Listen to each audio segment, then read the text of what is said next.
Hallelujah, praise the Lord. प्रभु यीशु में सलाम, जय मसीह की। हालेलुया। आज एक अजीब तरीके से खुदा ने बातचीत करी और एक शब्द, इवन मैं वॉशरूम में था तब खुदा ने स्ट्रांगली इस वर्ड को मेरी स्पिरिट में दिया। और पहली बार मतलब कई शब्दों के द्वारा वैसे यकीनन खुदा बातचीत करता, मगर एक कुछ अजीब सा शब्द खुदा ने आत्मा में दिया और शब्द था, बिल्कुल लिटरली मैंने सुना अपनी स्पिरिट में। और वो शब्द था दोहाई। दोहाई दोहाई देना, है ना। तो मैं सोच रहा हूँ खुदा नहीं क्या कहना चाहता है, मगर परमेश्वर ने चीज़ को कहा कि मेरे को और आप सबों को प्रार्थनाओं के द्वारा अपनी दोहाइयाँ, अपने अपने रिक्वेस्टें, अपनी गुहार लगाना। दोहाई का एक जो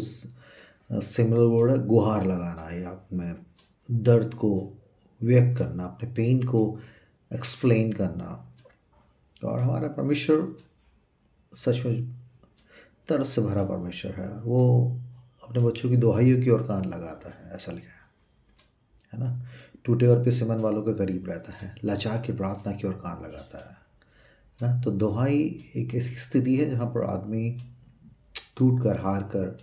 अपने आप को परमेश्वर के सामने बिल्कुल नतमस्तक कर लेता है और किसी खास ज़रूरत के लिए, किसी खास बात के लिए खुदा की गुहार लगाता है। दैट्स कॉल्ड दोहाई। दोहाई देना मतलब कि उसके पास कोई चारा नहीं है और वो फाइनली खुदा को पुकार रहा है। और जब एक आदमी ऐसी स्थिति में आ जाता है तो सही मायने में वो दोहाई, जो कि सच्चे निष्कपट मन से निकलती है, जिसमें कि कुछ दिखावा पाखंड नहीं है, तो जिसमें पेन और दर्द और आंसू छिपे होते हैं, जब ऐसी दोहाई खुदा के करीब पहुँचती है तो वो यकीनन ऐसी दुहाइयों के लिए बिल्कुल इमीडिएट तरीके से एक्शन करता है, क्योंकि वो खुद तरस से करुणा से भरा हुआ परमेश्वर है। और अगर आप कोई आदमी ऐसी स्थिति में पहुंच जाता है कि परमेश्वर की दोहाई देने लगता है, तो बहुत ही ऐसी स्थिति होती है कि परमेश्वर जो सच्चा है, प्रेमी है, जो दयालु है, न्यायी भी है, चाहे वो न्याय के लिए दोहाई दे रहा है अपनी, या अपनी किसी कष्ट, अपनी पीड़ा के लिए परमेश्वर के सामने दुहाई दे रहा है, परमेश्वर के कान उस पर लगे रहते हैं। देखिए, वो लाचार की प्रार्थना क्या, लाचार ही मतलब जो आदमी को कोई चारा नहीं रह जाता। तो आज सुबह जब परमेश्वर ने शब्द दिया तो मैं इसको मेडिटेट करने लगा, और खुदा ने कुछ आयतों को लिखने के लिए मौका दिया। और ज़्यादा समय नहीं लूँगा मैं, मगर मैं चाहता हूँ कि इन वर्ड्स में खुदा ने मुझसे तो बहुत स्ट्रांगली बातचीत कर, बहुत समय से कर रहा, मगर आज इस शब्द को जब मैंने अपने रूह में सुना तो मुझे लगा कि हाँ, कई बार हम परमेश्वर की दुहाई देते हैं और परमेश्वर हमारी सुनता, मगर कई बार जब कोई लोग, ज़रूरतमंद लोग या परेशान लोग अपनी दुहाई को हमारे सामने देते हैं, और मगर उस दुहाइयों के प्रति हमारा रिएक्शन क्या होता है, उस रिक्वेस्ट, उस इल्तिजा, उस प्रार्थना, उस ऐसी बुरी परिस्थिति में फंसे हुए आदमी के लिए आपका रिएक्शन क्या है, उसको खुदा बहुत बहुत क्लोजली देखता है, स्कैन करता है। क्योंकि अगर वो हमारी दुहाइयों को सुन रहा है, और अगर खुदा ने मुझे और आपको किसी तरीके से इस तरह से एक्विप किया है, या फसल दी है, कुव्वत दी है कि सामने पड़े हुए ज़रूरतमंद आदमी की दुहाई की और आप कान लगाएं, परमेश्वर के एक मध्यस्थ होने के नाते, क्योंकि परमेश्वर ने हम सबों को, यीशु मसीह का कैरेक्टर ऐसे ही था, और मैं और आप यीशु मसीह के प्रतिनिधि हैं, और उसका रूह मेरा और आपके अंदर है। और इसलिए परमेश्वर चाहता है कि मैं और आप लोगों की दुहाइयों की ओर से कान ना फेरें, क्योंकि बड़ी खतरनाक स्थिति में ले जाएगा हमारे को। इसलिए मैं आज परमेश्वर के खौफ में, उसकी हजूरी में इसको बड़ी दीनता से, हलीमी से रख रहा हूँ, क्योंकि हम कहीं ना कहीं, हम सब लोग भी इस बातों को बहुत हल्का लेते हैं, और इसकी वजह से परमेश्वर का क्रोध, परमेश्वर का न्याय हम पर प्रकट होता है, और ये बड़ी बुरी बुरी परिस्थिति हो जाती है जब परमेश्वर किसी चीज़ का न्याय करने लगे, क्योंकि वो सच्चा न्याय है। और तो ये चीज़ को मैं मनन कर रहा था, कुछ आयतों को खुदा ने लिखने के लिए अनुग्रह दिया, नोट करने के लिए अनुग्रह दिया। उसके साथ साथ एक आयत खुदा ने दी जो कि इससे कनेक्टेड है ना। और ये मिलेगी आपको 2 तिमुथी उसका 3 बाब और उसकी पहली आयत से लेके 4 आयतें हैं, 1 से 4। सेकंड टिमोथी उसका 3rd चैप्टर 1 to 4। इन आयतों को जब मैं पढ़ रहा था, खुदा ने एक अजीब तरीके से समझने के लिए अनुग्रह दिया,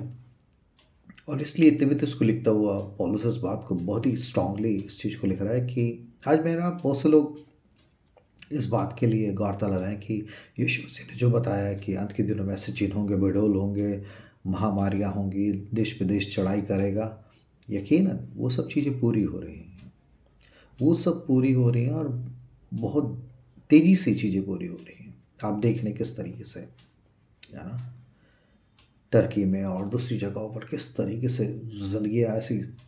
जा रही हैं और सब कुछ तबाह हो रहा है। मगर ये बाहर की ये सब चीज़ें, ये आपदाएँ तो यकीनन परमेश्वर के क्रोध को दिखाती हैं कि हाँ, परमेश्वर न्याय करने को जल्द आ रहा है और लोगों को अलार्म पे अलार्म दे रहा है ना?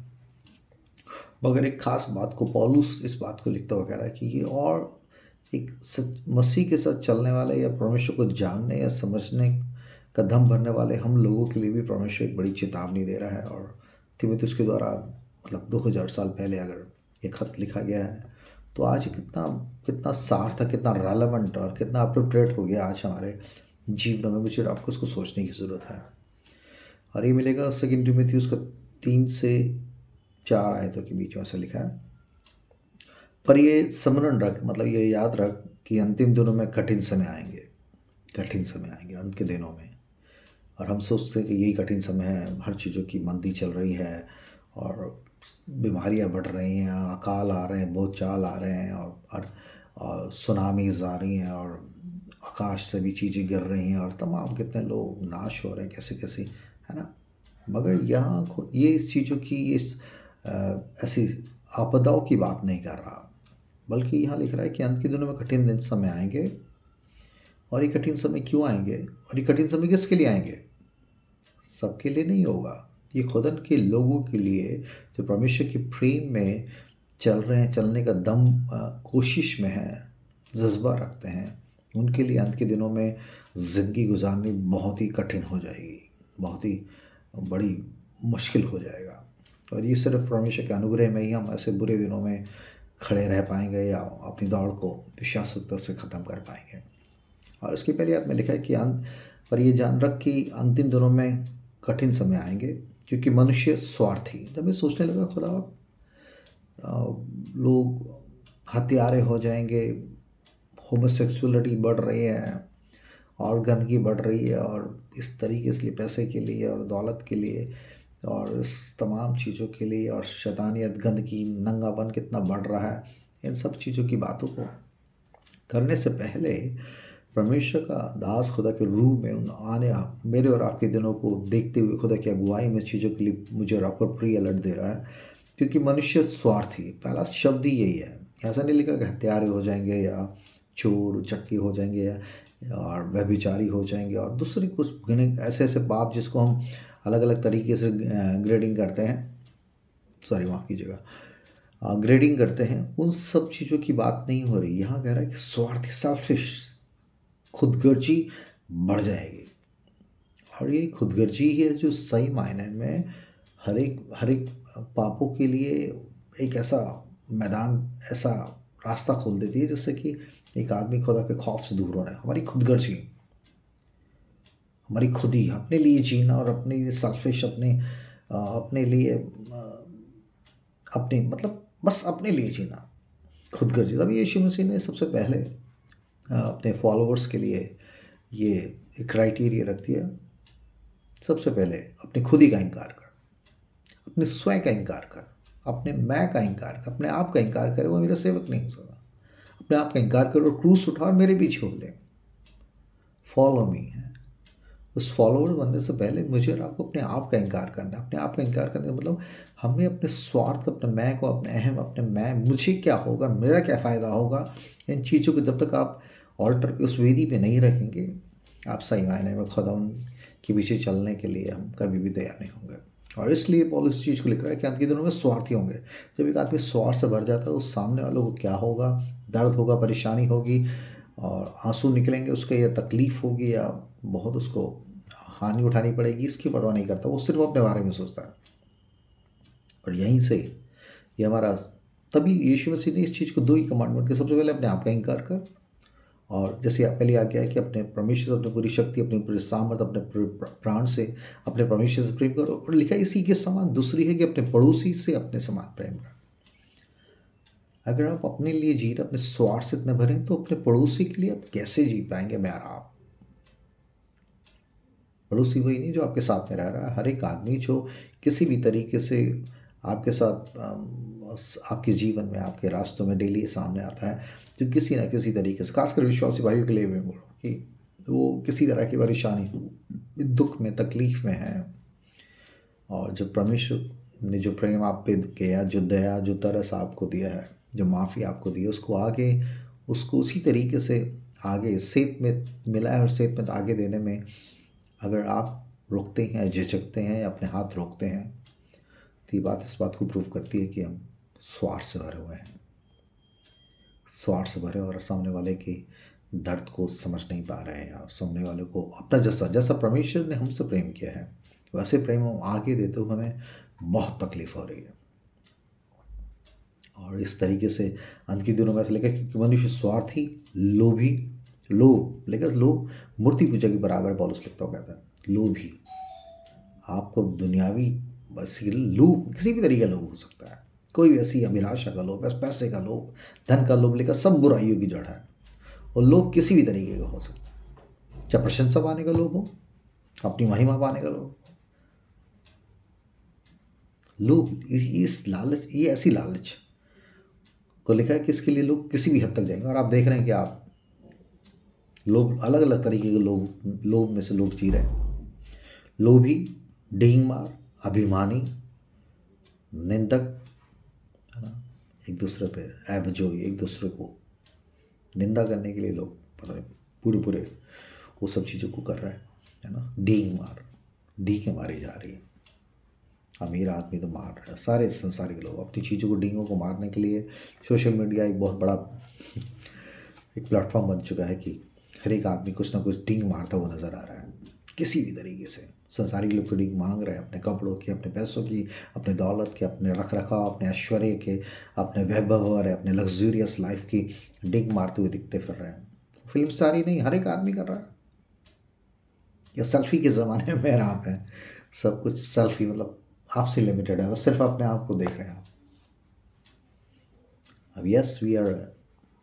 The part of this generation, it's called selfie generation. Selfie मतलब अपने सेल्फ से भरे हो, सेल्फ ऑब्सेस्ड है, अपने आप से ही भरे, अपनी चीज़ों में ही इतने मगन, इतने उसके लिए जीने के लिए, किसी की भी लाशों पे खड़े होने के लिए तैयार है। इसलिए खुद मेरे और आपकी मदद करें कि मैं और आप इन जो काम लिखे हुए इनकी लिस्ट में ना आ जाए। उसमें सबसे पहले ही वर्ड जो लिखा स्वार्थी होंगे। हम सब हम एक गंदी फितरत से, स्वार्थ की, सेल्फिशनेस की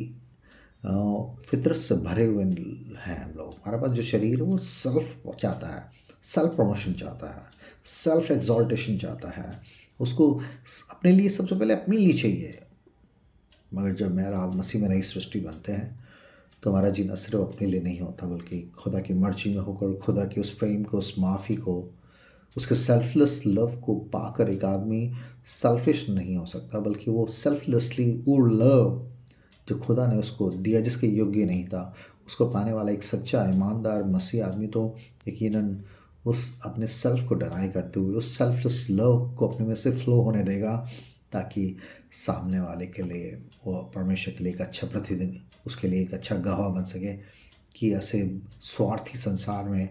ऐसे भी लोग हैं जो इस तरीके से निष्कपट रूप से, निस्वार्थ रूप से प्रेम कर रहे हैं। ये परमेश्वर मुझे और आपको चाहता है।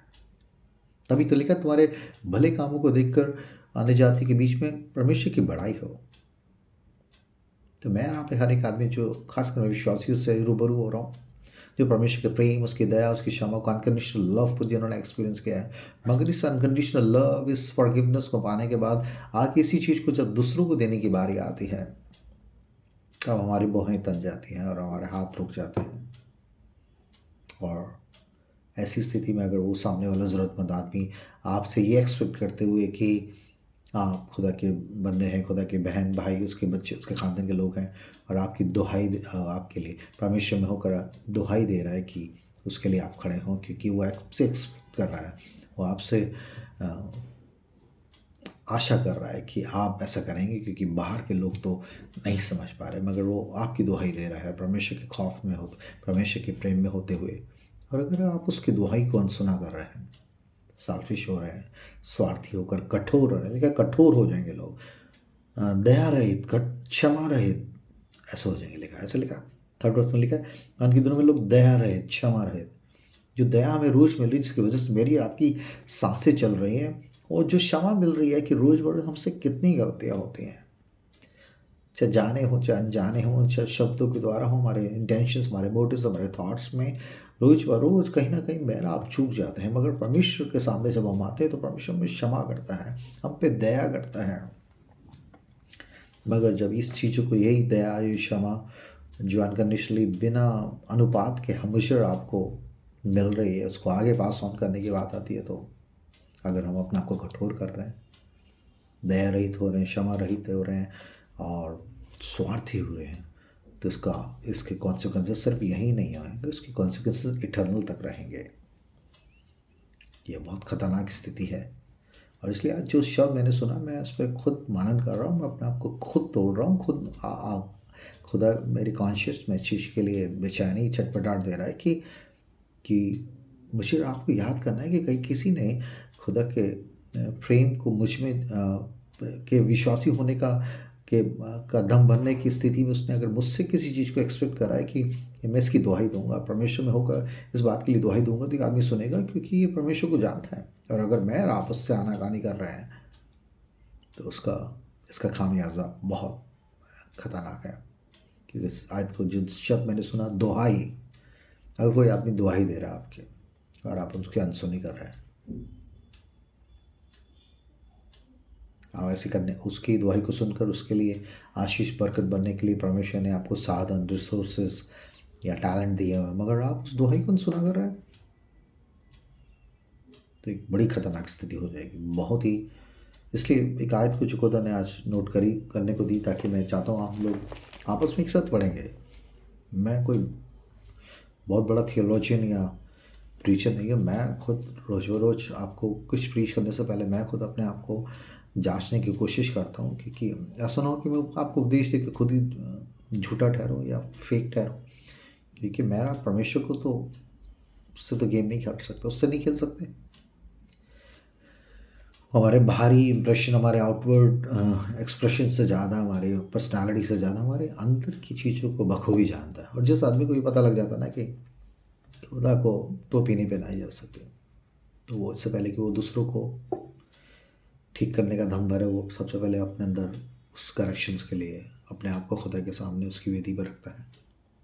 इसलिए परमेश्वर के खौफ में होकर आज मैं आपसे इस दुहाई शब्द को, जो मैंने वॉशरूम में सुना, से बताना पड़ा स्ट्रांगली, दुहाई। मैंने कहा दुहाई, हाँ,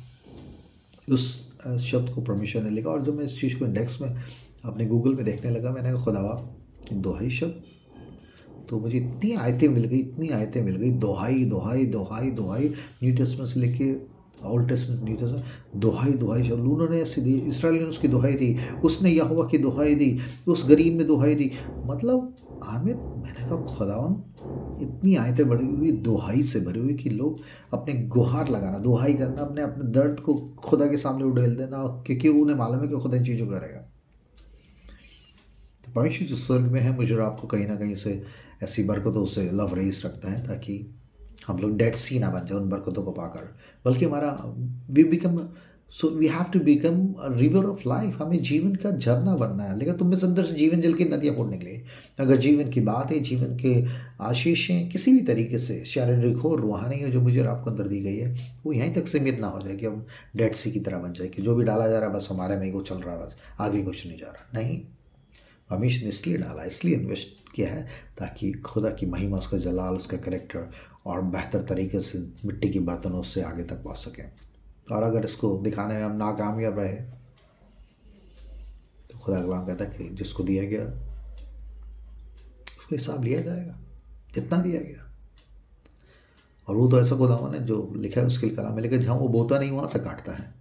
अगर मेरे आपके जीवन उसने आशीष, बरकतें, अपना प्रेम, अपने दया, अपनी रूहानी जिस्मानी आशीष से मेरे अंदर आपको इन्वेस्ट किया, मेरे अंदर भरा है, और अगर मैं और आप उसको मल्टीप्लाई नहीं कर रहे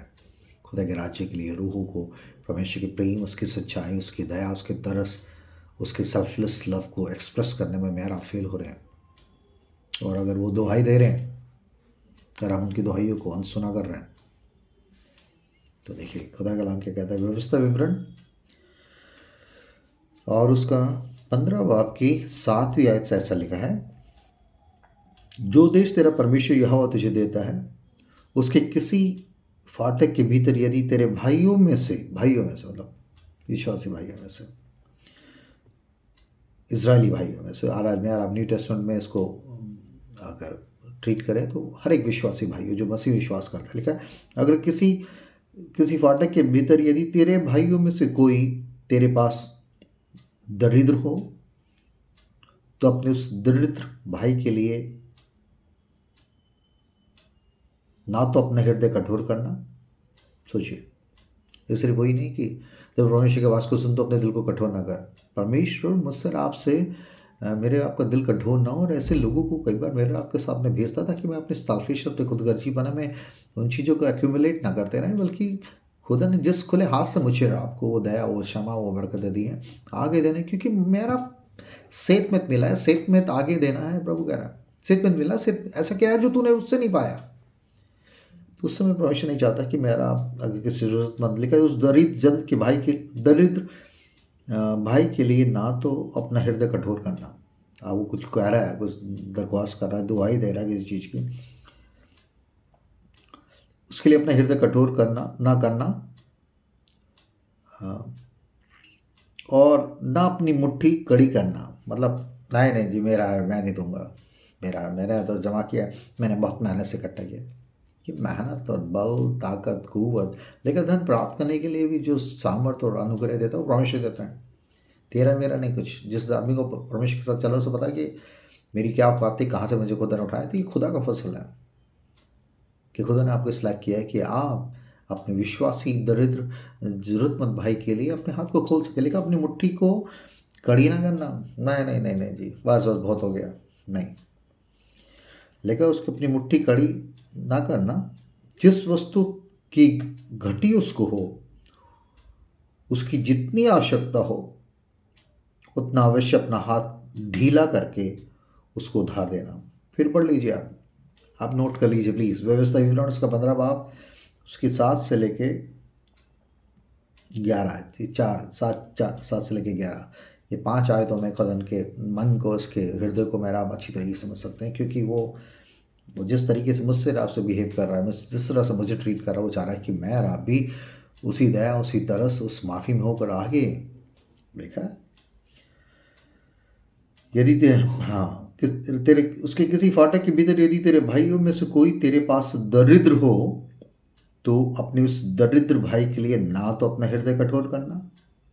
और ना अपनी मुट्ठी कड़ी करना। जिस वस्तु की घटी उसको हो, उसकी जितनी आवश्यकता है उतना अवश्य, देख दिल करे तो दे देना, ऐसा नहीं लिखा, उसको उतना अवश्य अपना हाथ ढीला करके उसको उधार देना, दे देना। सचेत रहे कि तेरे मन में ऐसी अधम चिंता न समाए कि 7वां वर्ष जो छुटकारे का वर्ष है वह निकट है, और मैं अपनी दृष्टि में अपने उस दरिद्र भाई की ओर से क्रूर, मतलब कठोर होकर क्रूर करके उसे कुछ न दे, और वह तेरे विरुद्ध, यहाँ आया था जो थीम आता लिखा है, और वह तेरे विरुद्ध अगर यहोवा की दुहाई दे तो ये तेरे लिए पाप ठहरेगा, गिना जाएगा। तू उसको अवश्य देना, और उसे देते समय तेरे मन को बुरा ना लगे। तो सिर्फ देना ही नहीं, बल्कि देते समय बुरा भी ना लगे तुझे, तभी खुदा का कलाम लेकर परमेश्वर हर्ष से देने वाले से कुछ होता है। अरे दे रहे हैं, पीछे पड़ा हुआ आदमी देना पड़ेगा उसको, और ऐसा है, इस तरीके से नहीं। यहाँ लिखा है कि सिर्फ देना ही नहीं, हर्ष से देना, उसको तेरे मन में बुरा ना लगे ये कि यार मैं एहसान कर रहा हूँ, ये आदमी पीछे ही पड़ा हुआ, इसने मैंने क्या ठेका ले रखा है इसका। नहीं नहीं नहीं कैसा खुदा का कलाम देखिए कैसे काटता है ना। लिखा है वह तेरे विरुद्ध यहोवा की दुहाई दी तो तेरे लिए पाप गिना जाएगा, और तू उसको अवश्य देना, और उसे देते समय तेरे मन को बुरा ना लगे, क्योंकि इसी बात के कारण तेरा परमेश्वर यहोवा तेरे सब कामों में जिनमें तू अपना हाथ लगाएगा तुझे आशीष देगा। जो तेरे देश में दरिद्र तो सदा पाए जाएंगे, इसलिए मैं तुझे आज्ञा देता हूँ कि तू अपने देश में अपने दीन दरिद्र भाइयों को अपना हाथ ढीला करके अवश्य दान देना। हालेलुया। मुझे एकदम वो याद आ रहा है कि वहाँ उस न्याय सिंहासन के उस अंतिम न्याय के समय बहुत से लोगों को खुदा अच्छे प्रभु को जानने वाले लोगों को भी खुदा लेफ्ट एंड राइट कर देगा, बकरियों की तरह काउंट करेगा, बाएं कर देगा। क्यों? क्योंकि उनसे कहेगा कि मैं भूखा था तो मुझे खाना नहीं खिलाया, मैं नंगा था तो मुझे कपड़े नहीं पहने, मैं बंदी गिरा में तो मेरी सुधी नहीं ली। और इस तरह की बहुत सी बातों के लिए वो ऐसे जानने वाले प्रभु हमने कब तुझे भूखा नंगा या कंगाल देखा और तुझ पर दया नहीं करी? उसने कहा जो तुमने छोटे से छोटे भाइयों के साथ नहीं किया मेरे साथ नहीं किया। तो मेरा आप कितना कलाम जानते हैं, कितना अच्छी तरीके से उसको समझते हैं या प्रचार करते हैं, या किस तरह की छवि बनाकर मेरा आप इस अपने जीवन को जी रहे हैं। लोग आपके बारे में क्या सोचते हैं ये बात एक तरफ है, मगर खुदा ने क्या कहेगा, खुदा क्या सोचता है, अगर इस बात के लिए गौरतलब में हो अपने कॉन्शियस में, खुदा की रूह की इस जिंदा कलाम की इस तलवार को जो सामने भी काटती है आर पार छेदती है, दोनों तरफ दो धारी तलवार है। ये सिर्फ आपको इस सामने वालों को ही घायल नहीं करती, ये हमारे अंदर के भी गूदे गूदे का आर पार छेदती है, ताकि हमें पता लगे कि हमारी क्या स्थिति है। सामने वाले का हमें तिनका नज़र आ रहा, मगर हमारे अंदर के उस लट्ठे को उसको अंदर तक चीर कर हमारी आँखों को खोलती है, हमारे दिल की परतों में जाकर हमारे हर एक चीज़ों को सीधा करने के लिए खुदा का कलाम है, और खुदा के किसी का लिहाज नहीं करेगा। इस शब्द को मैंने सुना दोहाई, तो ये दोहाई अगर कोई लिखा कोई अगर तेरा भाई तेरी दोहाई दे और तू ना सुने, अनसुनी करे और कठोर कर ले, अपने आप को क्रूड हो जाए, अपने हाथ को मुट्ठी को टाइट कर ले और उसको ना दे, तो खुदा उस दोहाई के सुन के वो मेरे आपके लिए पाप गिना जाएगा, और उसका खामियाजा सिर्फ यही नहीं है, अनंत काल तक की बातें हैं, जिसमें मेरा भी इटर्नल माइंडसेट से जी रहे हैं। या सब कुछ टेम्प्रेरी है, देखिए आपका शरीर टेम्प्रेरी है, आपके फाइनेंसेस, आपके जो भी कुछ है सब एक दिन चले जाएंगे। मेरा मिट्टी से बना है, मिट्टी में चला जाएगा, कुछ नहीं लेके जा रहे हैं। तभी खुदा कलाम में लिखा ना हम कुछ लाएं ना कुछ लेके जाएंगे इस जगत में, इसलिए हम ऐसे जिए कि जो भी कुछ खुदा ने हमारे अंदर इन्वेस्ट किया है वो चीज़ों को हम बेहतर तरीके से खुदा के राज्य के लिए अपने जाति भाइयों से, लेकिन अपने जाति भाइयों से अपने आप को ना छुपाना। शायद 58 में वो पोस्ट करते वगैरह, बहुत से लोग फास्टिंग में हैं मगर वो अपने लोगों से छुपा रहे हैं, वो सामने ना आया यार वो बंदा मैं फास्टिंग में हूँ। ऐसे फास्टिंग का फ़ायदा नहीं होगा, लेकिन अपने जाति भाइयों से अपने आप को ना छुपाना, मतलब छुपाना मतलब उनका फ़ोन नहीं सुनना या उनकी दुहाई की ओर कान ना लगाना। छुपाना मतलब अब हम आपको छुपा रहे हैं, ये सामने ना पड़ जाए बंदा, नो सॉरी, खुदा देख रहा है, उससे कुछ नहीं छुपा। आप अपने आप को छुपा सकते हैं, मगर परमेश्वर से हमारी इंटेंशन, हमारे मोटिव्स, हमारे ख्याल छुपे नहीं। और जो आदमी खुदा के खौफ में होगा ना, उससे इस बात को पता रहेगा कि हाँ यार, बस आदमी को तो ब्लॉक कर सकता हूँ, मगर खुदा उनकी पवित्र आत्मा जो 24/7 मुझे अंदर पेनिट्रेट करे, मेरे अंदर छेद रही है, उससे मैं कैसे भागूंगा। और वो आदमी अपने खुदा को साथ रिलेशन को ठीक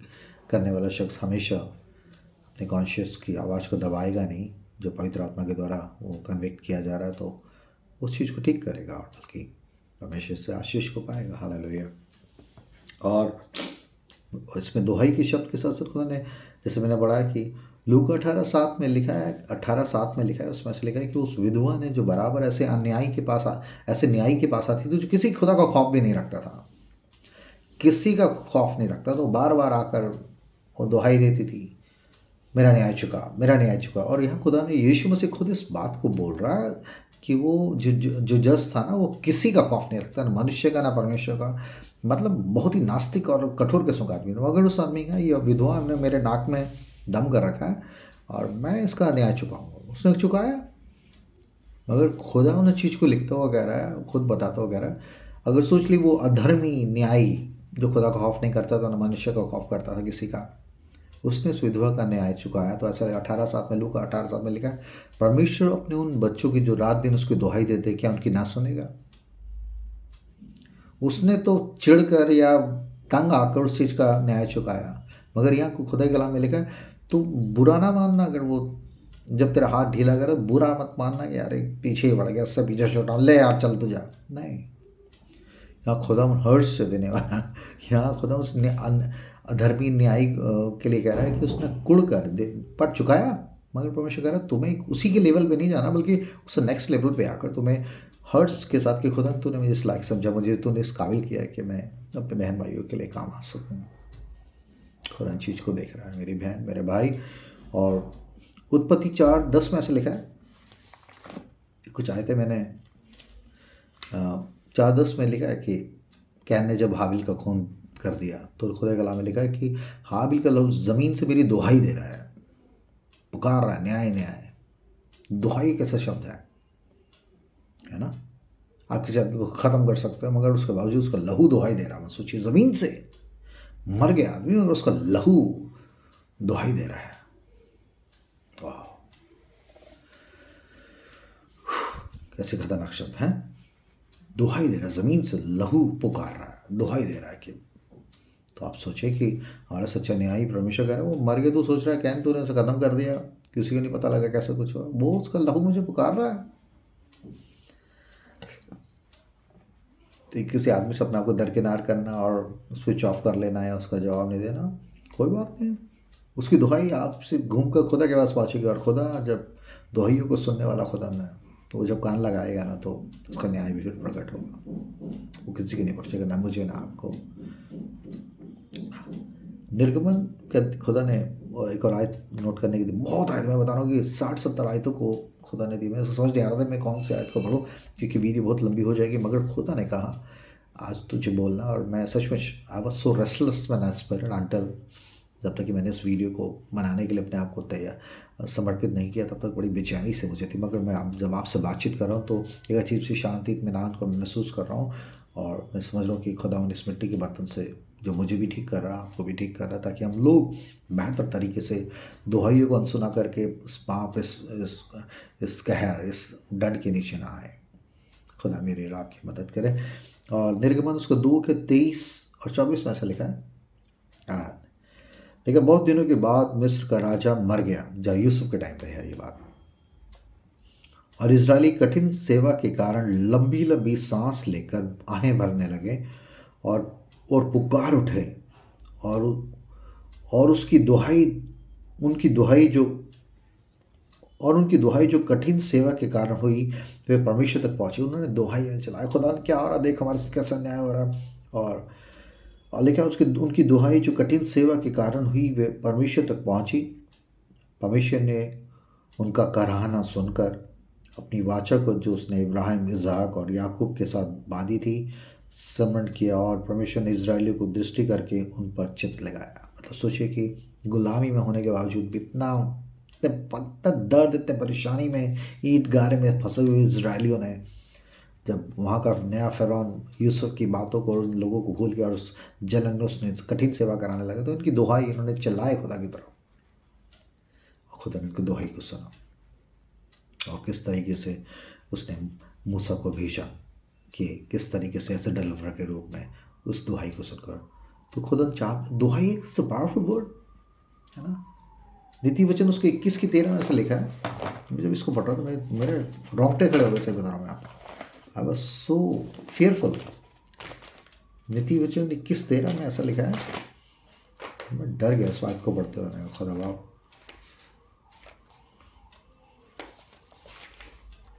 क्योंकि परमेश्वर का खौफ हमारी बुद्धि आरंभ है। Fear the Lord will maketh holy, है ना। 21:13 में लिखा है, 21:13 नीति वचन 21:13 में ऐसा लिखा है, जो कंगाल की दुहाई पर कान न दे,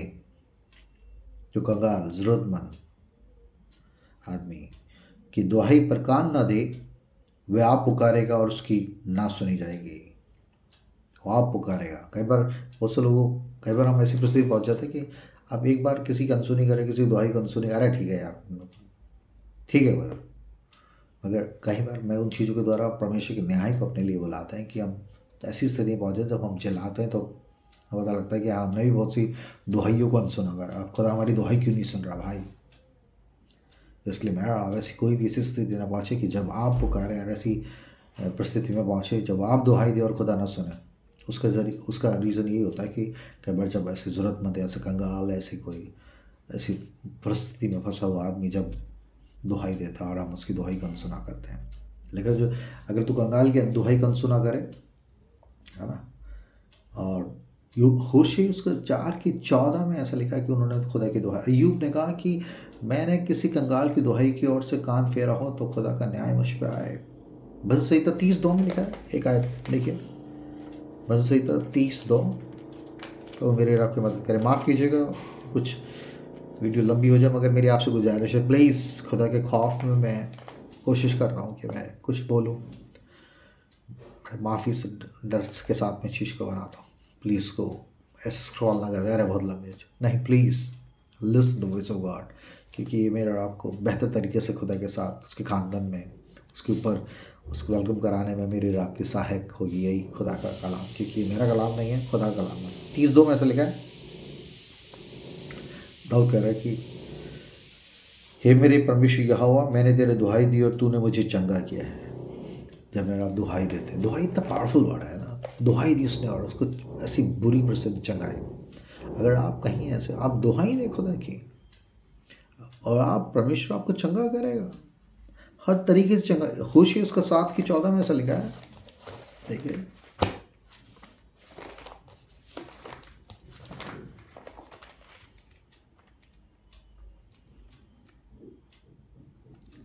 दिखाता हूँ, आप पढ़ें, आप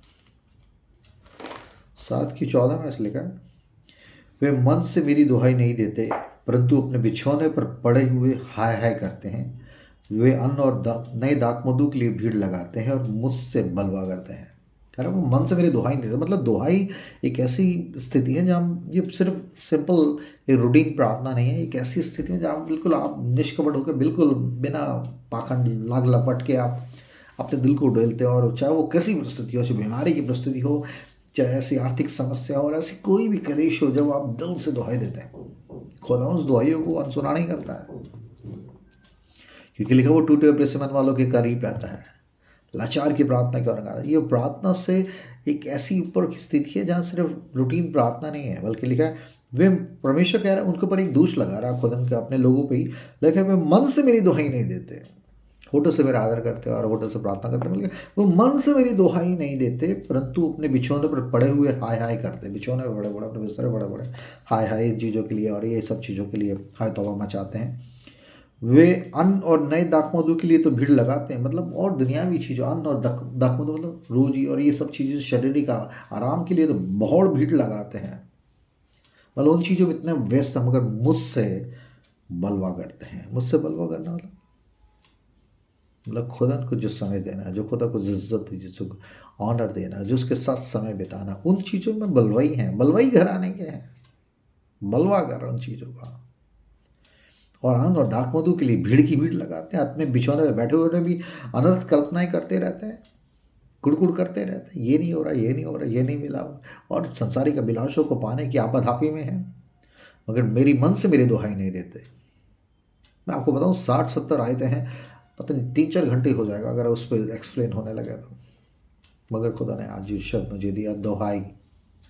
इस दुहाई शब्द को खुदा का रूह और बेहतर तरीके से इसकी गहराई, इसकी डेप्थ को समझने के लिए मेरे रब की मदद करें, ताकि परमेश्वर ने मुझे रब को इस पृथ्वी पर रहते हुए जिस तरीके से मेरी दुहाइयों की ओर कान लगाया है, मैं किसी की भी दुहाई को अनसुना ना करूँ, क्योंकि ये दुहाई जो है परमेश्वर आपकी आपकी आपकी गुहार, आपकी दुहाई, आपकी ऐसी स्थिति जब आपको कुछ नहीं सूझ रहा, जब आप कई बार शब्द भी नहीं होता, आपके आंसू गिरते हैं, और इसे सच्ची दुहाई कहते हैं कि मतलब एक आदमी बिल्कुल हार चुका, टूट चुका, उसको कहीं रास्ता नहीं सुन रहा था, वो परमेश्वर की गुहार लगा रहा है, परमेश्वर के सामने दुहाई दे रहा है, और परमेश्वर स्पेशलाइज है ऐसी जगहों पे जहाँ रास्ते नहीं हो और रास्ते बनाते हैं, because he is the way maker, true है ना, promise keeper, light in the dark में, जहाँ अंधेरा हो गया वहाँ रोशनी देने के लिए, जहाँ रास्ता है नहीं वहाँ रास्ता बनाता है, जहाँ लोग अपने वायदे से मुकर वो अपने वायदों को पूरा करने वाला परमेश्वर है। मगर परमेश्वर ने अगर मुझे और आपको इसके बेटे बेटी होने के नाते इस पृथ्वी पर रखा है और मुझे और आपको सुसज्जित और आशीषित किया, बरकत दी है इन तमाम दुनियावी आशीष और रूहानी बरकतों से भी, तो जब मेरे और आपके पास किसी की दुहाई हमारे कानों में पहुँचे, हमारी नोटिस में आए, तो प्लीज़ अपने आप को कठोर ना करें, अपने हाथ को ऐसा ना करें, कुड़कुड़ाए ना, बल्कि जो भी कुछ करने के लिए खुदा ने आपको कुव्वत दी है ज़रूर करें। और खुदा इसका प्रतिफल यही नहीं, आपके घराने को आने वाली जनरेशन को ही नहीं, बल्कि अनंत काल तक इन बातों का प्रतिफल, इसका रिवॉर्ड आपको मिलेगा। God bless you all.